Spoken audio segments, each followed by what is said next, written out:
So we're working now on another monotype. This one is called a trace method because literally you're tracing your image.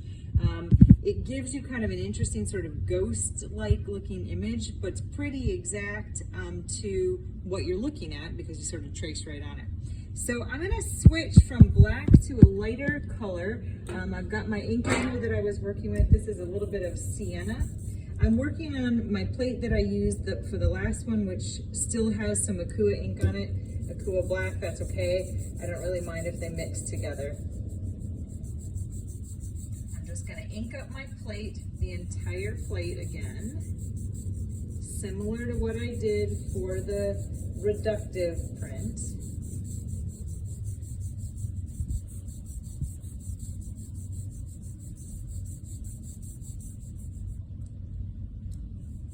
Sideways so I can get that edge or corner.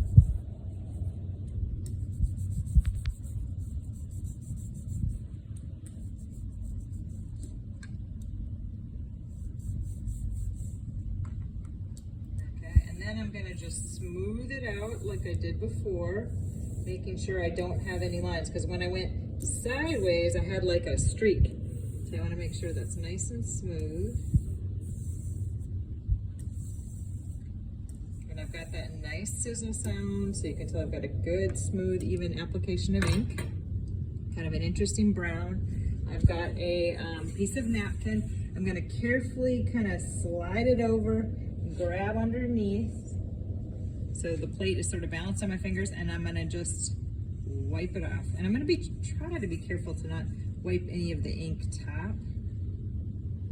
I'm just getting the ink off the edge in case I went over at all.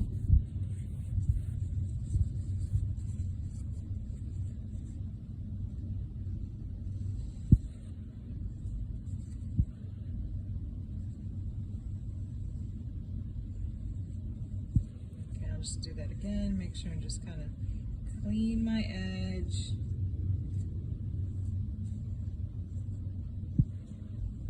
I'm actually using my thumb at the back to get just a little bit of pressure, just to make sure the edge is clean. Okay, and we're going to move over to our printing station.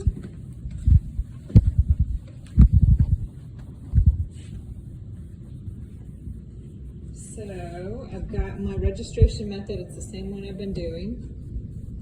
I'm going to put my plate right down, and I have those little corner marks, so I know where the corner of my plate is. I know top and bottom. Doesn't matter as much on this print. I'm gonna really wipe my hands off, make sure I don't have any excess ink that I didn't realize. Okay, I've got my paper already soaked and blotted, so that's what I did actually as my very last step before I did this. Off camera, what I would normally do is I would ink first, have this plate sitting here ready, and then I'd go blot my paper.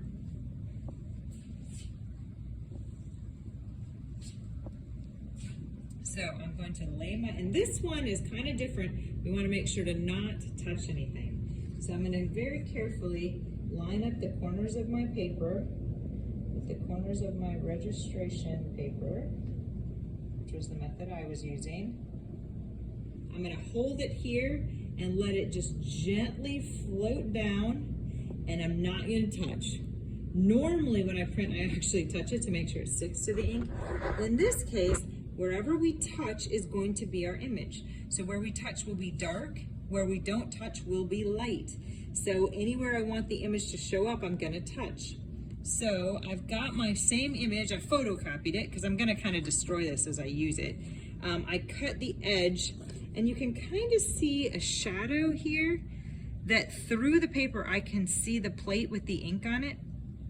So I know right where to put the corner of my image. I'm gonna hold the paper outside of where my inked plate is. I'm going to gently set this down on top. And again, I'm not going to touch anything. The only place I can touch is where I want to be dark in the end. So in my case, I know I want this whole hair area to be dark, so I can touch that.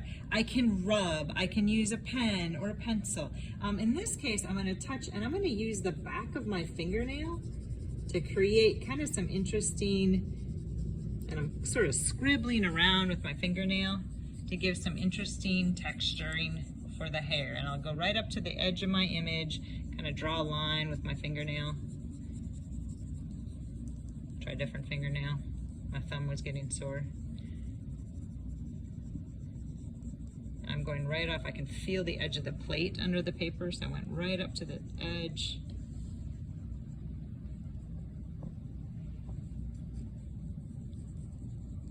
So this print becomes a little bit awkward where to hold it. I think because I've got that dark, I'm going to try to keep my fingers sort of there. And now I'm going to use a pen or a pencil and simply draw anywhere I want dark. So like in here, I've got the top edge of the lips, I've got the nostrils, I've got some dark areas for the eyes, kind of a shadow under the neck. I'm going to draw all that in, resting my hand kind of only where the hair was.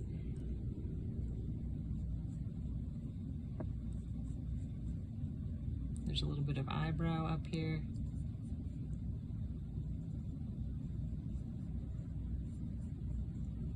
One thing I really like compositionally is broken line. So I don't do thick solid outlines like you would see in stained glass. So I'm doing little bits of lines. It's a little hard to see with pencil.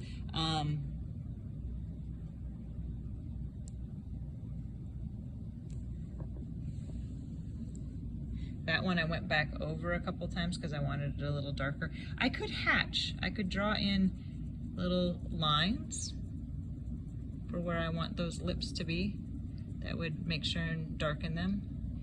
I want this little bit, you know, I want the shadow under the chin and the shadow under the lips, but I don't want them super dark. I'm just gonna gently rub, put a little bit of pressure there, a little bit of pressure here, kind of a little bit of pressure on this edge. I think I'm gonna draw that line so that I get a nicer, clearer line for the delineation of the face. Again, I'm not gonna go solid though. I'm gonna break it, do a little bit of line there, a little bit of line up here.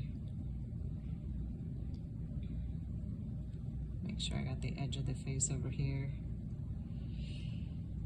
I do want enough contrast, so I haven't really touched anywhere that's sort of this mid-tone gray. I also haven't touched the highlight, obviously, so I need a little something in the mid-tone gray area. I might use just a little pressure of my hand in those areas. So just really, and I'm like barely touching, just a light little touching there on some of those areas to give some edging to create contrast for my highlights.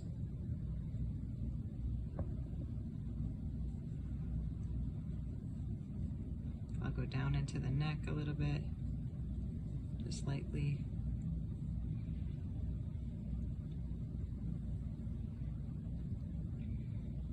Okay, so I've kind of gotten my image. I'm gonna think back through and make sure I didn't miss any area on my image, but I think I'm pretty good with everything. And I wanted to do just a tiny, maybe bit of definition under the chin. And I rested my hand again only where I had already darkened in the hair. Okay, I'm gonna peel up my image. You can actually very lightly see indentations in the wet, damp paper where I pressed. If I would use a pen or something, I kind of destroy this. All right, I'm gonna just gently lift or pull my print. Gravity should help the plate float back down. All right. And you can see, so I got a lot of nice definition with my fingernail, some darkness. This is where I did that little bit of hatch line, so there's a little bit more texture there. Not a great contrast on that highlight on the face. I could have pressed on the face maybe a bit more. This is also a great print, so I used brown, but it's one where you can have some fun with color. I've had a lot of students try and have interesting effects with like a dark green, or kind of a, you know, like a viridian green is really nice. Blue is kind of nice. I've had people try red. Red can be sometimes a little harsh on the eye. So, you know, experiment a little bit. This is where you can have a bit of fun.